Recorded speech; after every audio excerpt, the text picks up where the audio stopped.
From the Lebanese side of the border, Syria seems strangely tranquil. But beyond here, the regime is still killing its people. In a campaign of repression, it's trying to hide from the world. Even those who've escaped fear reprisals, so we've concealed the identity of these activists who fled to Lebanon, witnesses to the scale of the violence. Human rights groups have registered 4,000 deaths, but the number is far higher, much more. There are those who are not registered, those that have been buried without their parents' knowledge. A lot have disappeared and others are detained. The situation is very difficult. Despite all this oppression, the people are determined that the regime must fall. The story of what's happening in Syria continues to leak out in videos posted on the internet.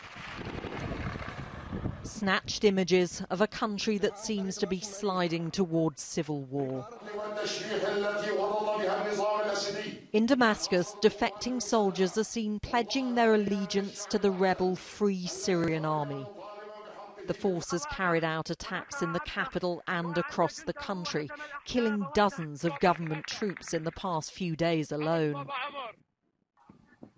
This man, also in Lebanon, defected from the military, and he claims army commanders are trying to halt the rebellion by turning their guns on their own soldiers. The person that receives orders and doesn't obey will die. They say that the number of dead between civilian and military is balanced. We know that it is balanced because those that refuse to shoot are being killed, and this in turn is being blamed on terrorists.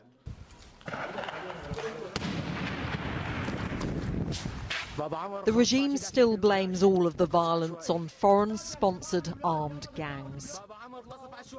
Thousands of Syrians have fled here to Lebanon with stories of the horrors that they've witnessed. But the Lebanese government is still refusing to condemn the regime, in part because of long-standing political ties, but mainly because of fears that the economy here will be crippled if President Assad retaliates by closing the borders.